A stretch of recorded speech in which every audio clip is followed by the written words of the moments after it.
सच्चा न्याय। एक बार एक राजा शिकार खेलने गया। उसका तीर लगने से जंगल वासियों में से किसी का बच्चा मर गया। बच्चे की माँ विधवा थी और यह बच्चा उसका एकमात्र सहारा था।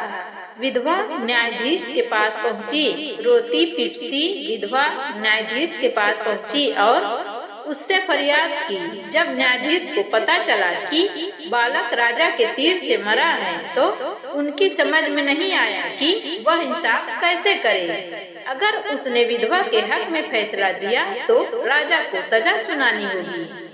यदि विधवा के साथ अन्याय किया तो ईश्वर को क्या जवाब देगा।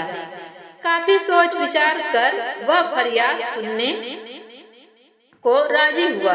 उसने विधवा को दूसरे दिन अदालत में बुलवाया। विधवा की फरियाद सुनने के पश्चात राजा को भी अदालत में बुलवाना आवश्यक था। वह राजा के पास यह सूचना किसी दूत से भेज सकता था।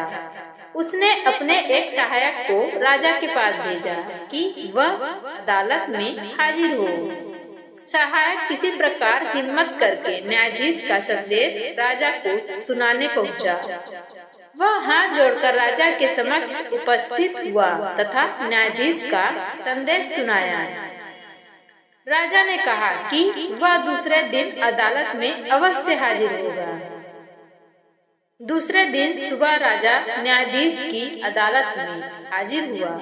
वह जाते समय कुछ सोचकर अपने वस्त्रों के नीचे तलवार छिपाकर ले गया। न्यायाधीश की अदालत भीड़ से खचाखच भरी हुई थी। इस फैसले को सुनने के लिए दूर दूर से लोग आए थे। राजा अदालत में आया तो प्रत्येक व्यक्ति उसके सम्मान में खड़ा हो गया, लेकिन न्यायाधीश अपने स्थान पर बैठा रहा। वह खड़ा नहीं हुआ। उसने विधवा को आवाज लगाई तो वह अंदर आई। न्यायाधीश ने उससे फरियाद करने को कहा। विधवा ने सबके सामने अपने बेटे के मरने की कहानी कह सुनाई। अब न्यायाधीश ने राजा से कहा, महाराज, इस विधवा का बेटा आपके तीर से मारा गया है। आप पर उसको मारने का आरोप है। इस विधवा की यह हानि किसी भी स्थिति में पूरी नहीं हो सकती। मैं आदेश देता हूँ कि किसी भी हालत में इसका नुकसान पूरा करें। राजा ने उस विधवा से क्षमा मांगी और कहा, मैं तुम्हारे इस नुकसान को पूरा नहीं कर सकता, किंतु इसकी भरपाई के लिए मैं पूरी उम्र तुम्हारा सारा खर्च उठाने तथा तुम्हारी सेवा करने का वचन देता हूँ, जिसे तुम्हारी जिंदगी सुख चैन से कट सके। विधवा राजी हो गई। न्यायाधीश अपने स्थान से उठ खड़ा हुआ तथा उसने अपनी जगह राजा के लिए खाली कर दी।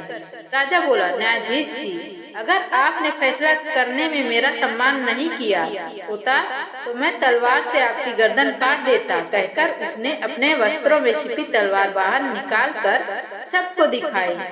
न्यायाधीश सिर झुकाकर बोला, महाराज, अगर आपने मेरा आदेश मानने में जरा भी टाल मटोल की होती तो मैं हंटर से आपकी खाल उधड़वा देता।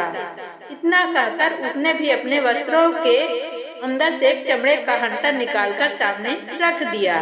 राजा न्यायाधीश की बात से बड़ा प्रसन्न हुआ और उसने उसे अपनी बाहों में भर लिया। फ्रेंड्स, उम्मीद करती हूँ कि आप सबको आज की सच्चा न्याय की ये कहानी अच्छी लगी होगी।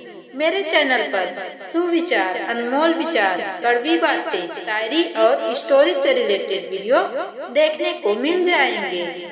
मेरे दिए हुए जानकारी को कभी इग्नोर मत करना।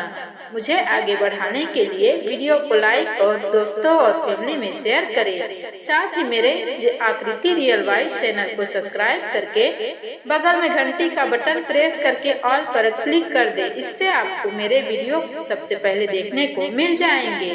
तो मिलते हैं ऐसे ही न्यू वीडियो में। तब तक के लिए खुश रहे, खुशियाँ बांटें। धन्यवाद।